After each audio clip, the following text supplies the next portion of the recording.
All right, here we go. 1, 5, absolute value equations and inequalities. So let's take a look at our first objective, absolute value equations. So the absolute value of a number is its distance from 0 on the number line. So if we have a number line and we say the absolute value is 5, that means that we're going to go 5 if this is 0 and negative 5. Both of these have a distance of 5 from 0. So both of those have an absolute value of 5. Okay? The absolute value of a negative number, such as negative 5, is 5 away from 0, and 5 is 5 away from 0. Okay? So when we start talking about absolute value, let me erase this to get it out of its way, in terms of inequalities, all right? If we are greater than 0, remember we just take the value. And if we're less than 0, so like negative 5, remember then we're going to switch it. So the absolute value of negative 5 turns into just regular old 5. Right? So we're going to make it positive. All right, so an absolute value equation such as 2y minus 4 equals 12 has two solutions. Because remember that 2y minus 4 could either be positive, right, the positive absolute value, which is 12, or 2y minus 4 equals negative 12. So anytime we see an absolute value problem, we're going to write or with two equations. We're going to take the non-absolute value part, and we're going to write it positive, and we're going to write it negative. And then we're going to solve this problem twice. Right? Two sides, one positive, one negative. All right, so let's go ahead and do that. Example 1. We'll work it all the way through. So the setup is ready to go. 2y minus 4 equals 12. Or we don't change this. This stays exactly the same. 2y minus 4 equals negative 12. And let's go ahead and solve it. Now the nice thing with these is all the steps are going to be the same, even if we get different answers. So we can go all the way across. We're going to add 4 in both equations. In this side, left equation, we got 2y equals 16. In this one, we've got 2y equals negative 8. Okay, the final step, the same for both equations. Dividing by 2, and we've got y equals 8, or y equals negative 4. Right, and so if we check this back into the original, let's plug it in here. 2 times 8 is 16. 16 minus 4 is 12. That works. What if we plugged in negative 4, our other answer? 2 times negative 4 is negative 8. Minus 4 is negative 12. But what's the absolute value of negative 12? Regular 12, positive 12. So both answers work. All right, so when you do absolute value, you're going to have two solutions. Make sure you get them both. Your turn for understanding check number 1. All right, example number 2. Well, let's solve this. Okay, so in our last example, the absolute value was the only thing we had to deal with. In this example, we've got stuff going on outside the absolute value. So what our job is to get the absolute value all by itself, and then we write the two equations.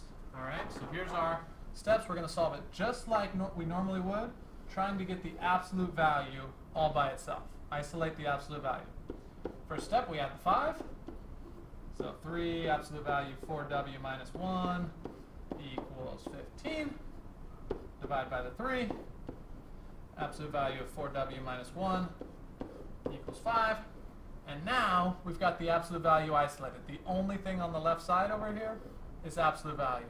So now is when we get to write it twice. 4w minus 1 equals 5, or 4w minus 1. Remember, we just keep whatever's on the inside of the absolute value. We don't change positives or negatives there. It's the opposite side that gets to turn into a negative 5.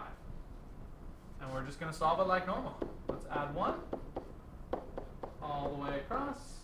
4w equals 6, or 4w equals negative 4. Divide by 4 everywhere we look. And so w equals 6/4, or We can reduce that to 3/2, or W equals -1. And that's our solution. All right, so see if you can isolate the absolute value and then solve on your own. Now try that understanding check. Okay, so let's talk about extraneous solutions. So this is one of the vocab words I would like you to add into your worksheet. Extraneous solution is a solution of an equation derived from an original equation that doesn't work in the original. Okay? So for absolute value problems, because there's this thing about positive negatives, there's a chance that we might get to the end of the problem, do everything right, get an answer, but when we plug it back into the original, it doesn't work. Okay, so that's extraneous solutions. If we get an answer that when we plug it back in, doesn't work. Okay, so let's go ahead and solve this. So checking for an extraneous solution. So we've got our absolute value isolated. So we're ready to say 2x plus 5 equals 3x plus 4, or 2x plus 5 equals, and now we got to throw a negative on the whole thing that's over there. Negative 3x plus 4, right? Because it's the negative result of the right side of the equation. So we make the whole thing negative. Let's go ahead and clean up this right side first. 2x plus 5 equals negative 3x minus 4.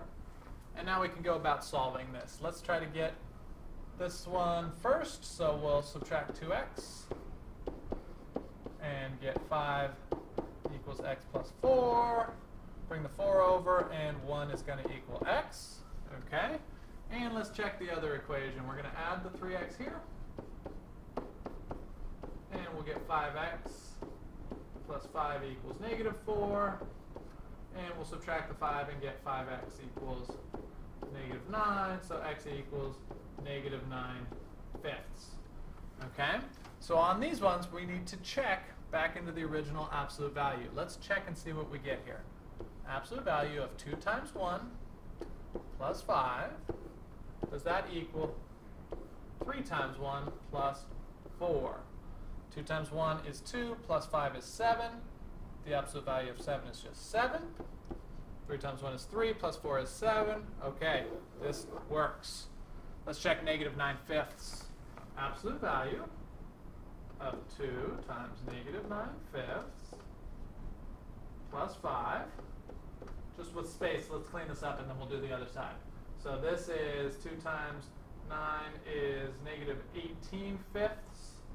This is 25/5, so negative 18/5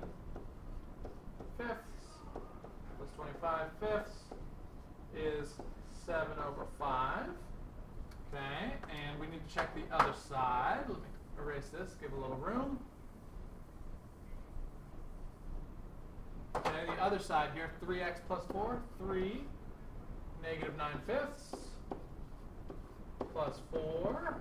So now I've got negative 27/5 plus, this would be 20/5 plus 20/5. I've got negative 7/5. Does 7/5 equal negative 7/5? No, it does not. So x equals negative 9/5 is an extraneous solution. It worked out when we did the problem, but when we check it, it doesn't work. All right? So see if you can find your extraneous solutions on the understanding check. All right, so now that we've got absolute value equalities figured out, let's talk about inequalities with an absolute value. Okay? All right, so remember back in the initial definition that absolute value is the distance from 0. So if our absolute value is greater than some number, that means it's further from something. So if its absolute value is greater than some number a, we're further from 0 than a. So if we have something like this, absolute value of x is greater than 3, that means that from 0, I would need to either be 3 to the right or 3 to the left, or I could be further than that, so I could be on the outside of that. Alright, so if the absolute value is bigger, that means I want to be further away. If the absolute value is smaller than some number, that means I want to be closer than that number. So as an example, absolute value of x is less than 3. We'd go from 0, we'd have 3 and negative 3. Open circles, and I want to be closer than those points. So I would shade in between here because all these points are closer to 0 than 3. Right? So let's take a look at examples. Let's solve this one. 3x plus 6 is greater than or equal to 12. Here's my suggestion for solving them. When we solve these to get x by itself, we're going to pretend, okay, that we just have an equal sign here at the first, right? So 3x plus 6, we're going to pretend this is an equal, right? And then the other one, 3x plus 6 equals negative 12. The only difference is that when we are dealing with the inequality, what happens when we switch to a negative? We got to flip it around. So let's make sure we have that on there. And now we'll solve it just like we would a normal equality. 3x is greater than or equal to 6. 3x is less than or equal to negative 18. X is greater than or equal to 2. X is less than or equal to negative 6. Number line. Important numbers are 2 and negative 6. They're both closed circles. Okay, so we can look at it one of two ways. We can test this. X is bigger than 2, so we're heading that way. X is less than negative 6, so we're heading that way. Or we can go back to the original. An absolute value that's greater, that's shading on the outsides. So we want to go out this way. All right, you got to figure out your shading for your absolute value inequality for your understanding check. All right, so here we go. We have a situation. This is just saying what I just kind of went through. If the absolute value is greater, then we're on the outsides. If the absolute value is less than, then we're in between two numbers. All right, so we can fill that out. And let's try just one more example here. We're going to get the absolute value isolated first. Plus 9 first. 3, absolute value of 2x plus 6 is less than 6. Divide by 3. Absolute value of 2x plus 6 is less than 2. And now that we have the absolute value all by itself, now we get to write it as two inequalities. Less than 2 or greater than negative 2. Remember to switch that inequality around from less than to greater than. Let's go ahead and solve. So 2x is less than negative 4, or 2x is greater than negative 8. And so x is less than negative 2, or x is greater than negative 4. And so let's go ahead and plug this into a number line. Important numbers, negative 2, negative 4. Open circles on both of them. We can go ahead and check each individually if we want. Less than negative 2 is this way. Greater than negative 4 is this way. So we're going to be shading in between. And that is what this less than means. We want to be shading right in here. So we want to go ahead and change this or. This is really an and. We need to be greater than negative 4 and less than negative 2, right? Otherwise, if we said or, it would be all real numbers. We had an example of that in last night's homework. Okay? You're up. Try example 5's understanding check. All right, our last one here is our real-world connection. Example 6 word problem. All right, the specification for the circumference C in inches of a basketball for men is between 29.5 and 30 inches. Write the specification as an absolute value inequality. All right, so here's what this is saying. This is this tolerance thing that was in the last section. Our basketball has to be at least 29.5, but no more than 30 inches. But it's okay to be in between there somewhere, right? So it has a range. So if we looked at this on a number line, 29.5 is here, 30 is over here, okay? We want to split the difference right in the middle. And the middle of that 29.75. If we weren't sure how to get there, we could find the average of these two numbers, 29.5 plus 30, and there's two numbers, so we'll divide by 2. This is 59.5 over 2, and if you divide that, you do get 29.75. All right, so this is 29.75, and I can either go up or down. My tolerance, the difference between these two things, is 0.25. 30 minus 29.75 is 0.25. This distance here is also 0.25, right? So if we were talking about tolerance, we'd be done. But this one says we want this as an absolute value inequality, okay? So here's what we're going to say, first of all. The absolute value of the basketball inches, right? We'll worry about this inside. But the absolute value has to be less than or equal to, right? Because we want to be inside this range. So we automatically know it's a less than or equal to, okay? And we want to know what's the range on here.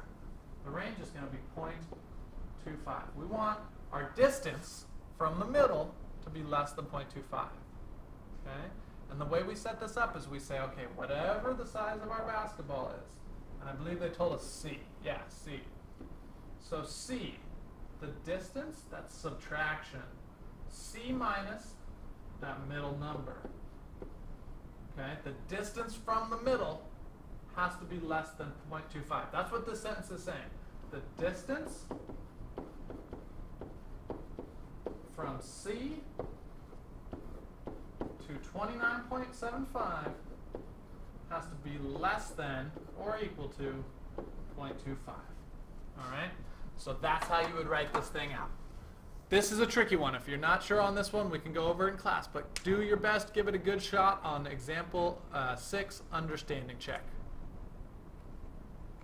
All right, that's it. We'll see you in class tomorrow, and good luck with this.